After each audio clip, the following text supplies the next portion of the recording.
I'm also greatly honoured to be the first International Chancellor of Bradford University. I feel, for two other reasons, that this is a source of great pride for me. One, that in social inclusiveness, Bradford was considered #1 university. I think this is a tremendous achievement. And secondly, in graduate employment, in north of England, it was #1 university and #2 overall in England. So I think you really have conferred a great honor on me to have elected me as your Chancellor. Very briefly to the graduates, I just have a few words of advice from my own experience. As you just saw today, I'm not a very good starter.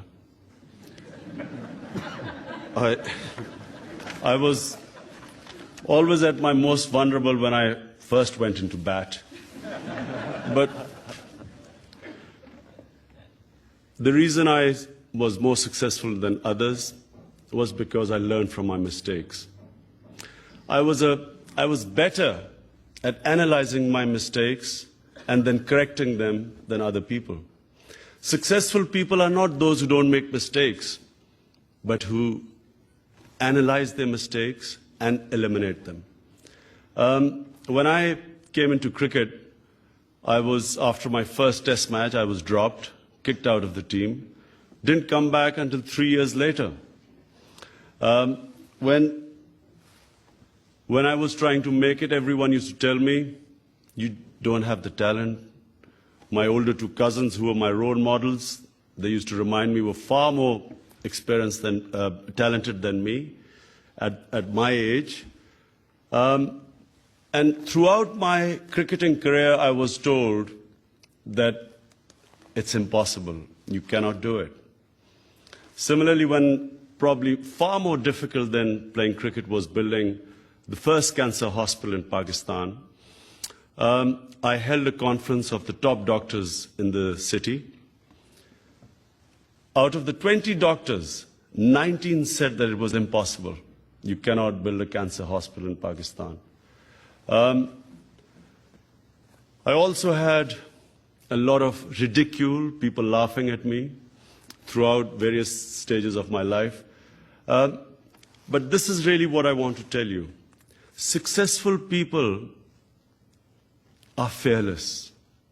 They fight their fears. They're not scared of failure. They do not care what people say, because people change what they think all the time.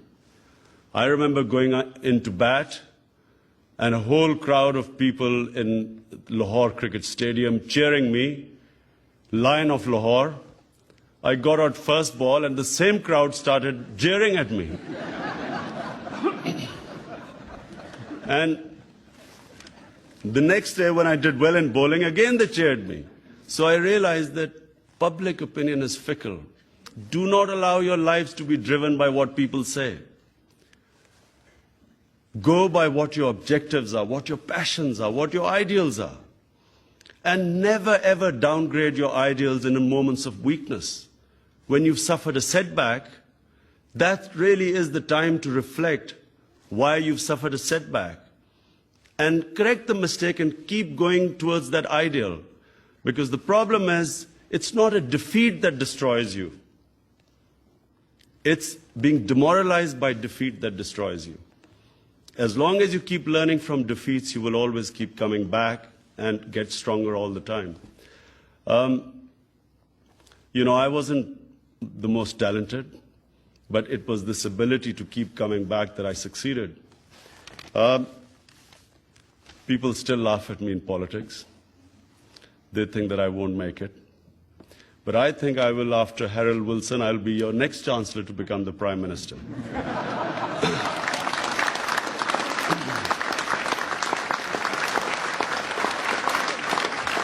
And a final piece of advice, making money seeking material well-being is fine, but always make money for an objective, higher objective. Never make money your objective, because it is the recipe for unhappiness. Finally, Baroness Amos, thank you for that compliment you paid me. I'm delighted. I'm also delighted that my first conferment of honorary degree as Chancellor has been to you, in recognition of your distinguished contribution to public life, and particularly in the field of equal opportunities and international development. Vice Chancellor, ladies and gentlemen, I thank you all for your attendance and your personal support to myself, despite my